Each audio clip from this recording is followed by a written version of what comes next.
Caution! Stop! Welcome to Recycling 123, where we cover the basics of what to recycle, what to double check, and what not to recycle. Let's start with why recycling is so important. Okay, look at this pie chart. This is a waste characterization study conducted by CalRecycle. It shows what is typically landfilled per each waste stream. You can see that paper, metal, glass, and plastic account for over 1/3 of what gets landfilled. The blue slice is organic, and that 34% is comprised of food waste and landscape waste. Combined, over 2/3 of what goes into the landfill doesn't have to. It can either be recycled or composted. There are other reasons why you should recycle. Recycling helps protect the environment by utilizing resources sustainably, saving energy, and reducing pollution. Recycling also strengthens the economy by creating jobs in the recycling and manufacturing industries while also tapping into a domestic source of resources. And recycling promotes healthy living by conserving our natural resources, reducing the negative impacts that landfills have on neighborhoods. Recycling is important for a lot of reasons, but it's also important that you recycle right. That's what we want to spend most of this time in the video talking about. Recycling right. By that we mean we need to combat wish recycling. Many people who care about the environment, the economy, and society try to do the right thing and recycle everything they can. Sometimes that means they put things in the recycle bin that they wish could be recycled, but actually aren't recyclable. So this slows down the process, adds cost, and sometimes even creates safety hazards. The goal is to stop wish cycling and start recycling right. By the way, the color of curbside recycling carts are different for different towns. So look for the chasing arrows to know you're putting recyclable material in the right bin. But that's just the beginning. What happens after that is a little more complicated. Let me explain. The waste that gets picked up from your curbside bin goes to a material recovery facility, or a MRF. It is there that the machines and people sort through all the recyclable material and bale it so that it's ready to be sold on the market.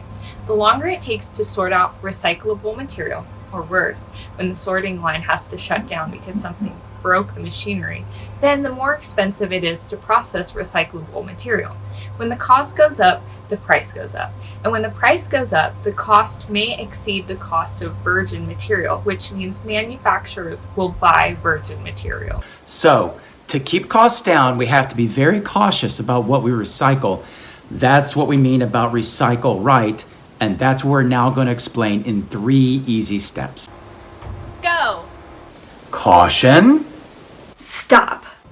The first step is to go recycle the following items all the time. You can always put aluminum cans and tin cans, glass, bottles, jars, newspaper, magazines, junk mail, office paper, cardboard, paperboard, plastic bottles, and plastic beverage containers in your recycle bin. A couple of rules. If it's a scrap of paper smaller than the size of your hand, it should go in the trash. And it's best to keep the caps on jars, bottles, and containers. The MRFs have a way of dealing with those caps and lids, if you keep them on. Remember to empty all your bottles, jars, and cans. They don't have to be dishwasher clean, they just have to be empty. We can't have any food or water in the recycle bin. And remember, break down your cardboard boxes.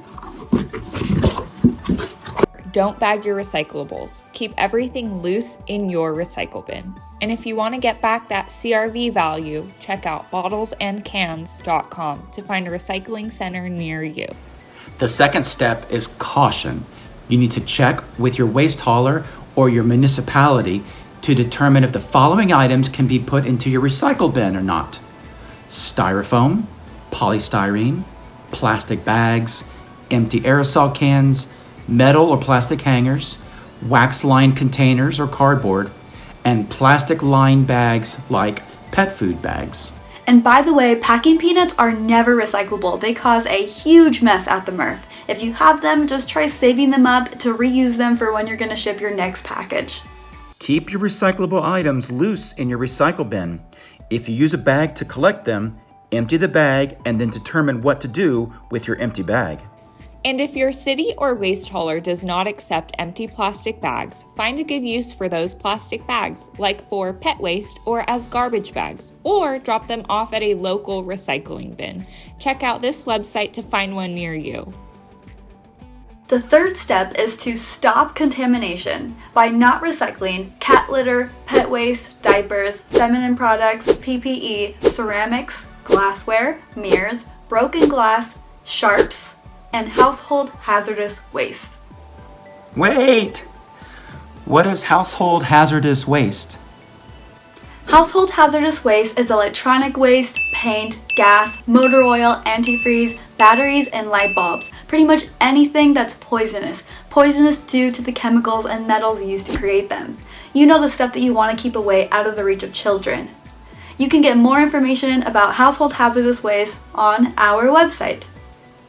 And don't forget, we have free drop-in shops in 5 locations around the county where residents can pick up free, hardly used, or never opened containers of paint, stains, pool supplies, and more. Stuff that was dropped off but is still good to use.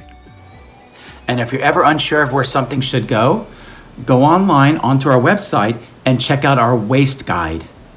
This is a list of our hard to dispose of items. So go online if you're not sure, or you can just always come up with a great reuse.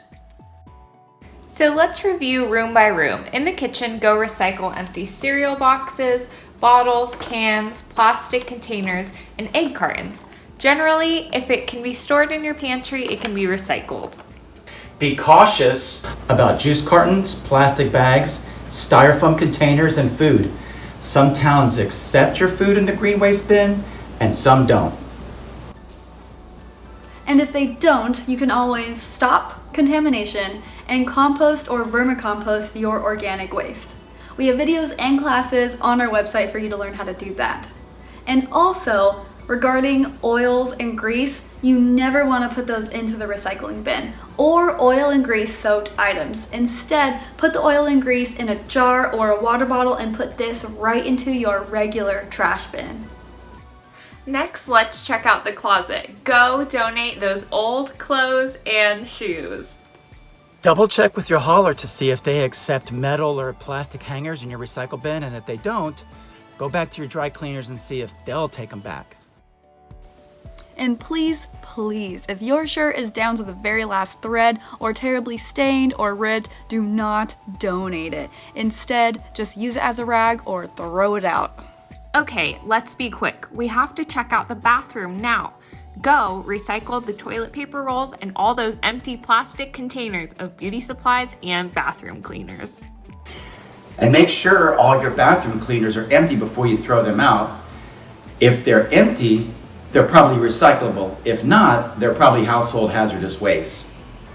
And do not try to recycle any razors, shower curtains, or old towels or old linens. A perfect place for towels, linens, blankets, sheets is your local animal shelter. Okay, let's go outdoors where you can always break down and recycle cardboard boxes.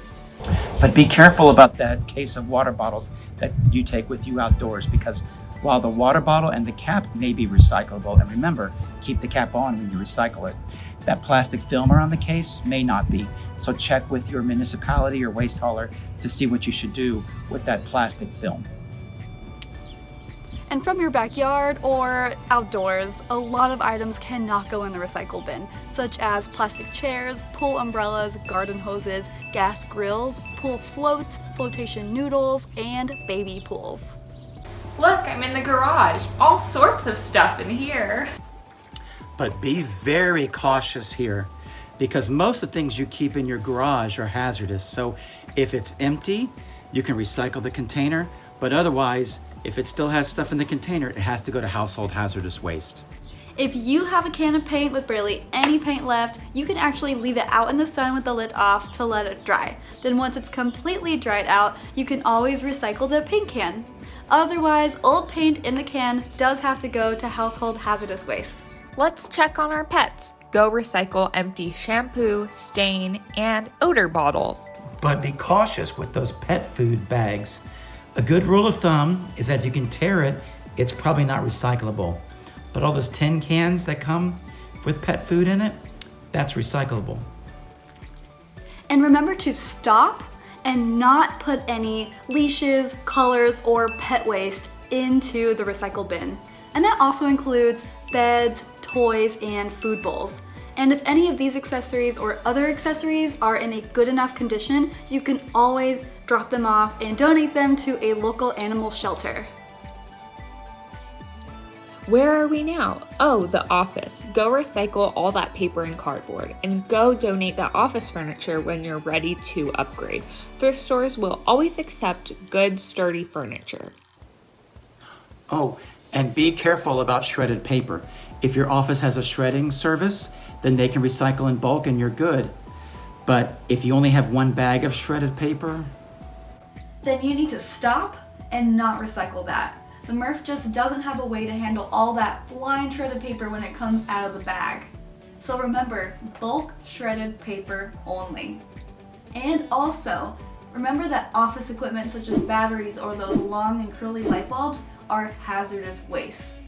And for more information on getting a special business rate for very small quantity generators, visit our website for more information. I think that covers the basics. Remember to use our website and our waste guide for more information. businesses should also use our website for information about California recycling laws.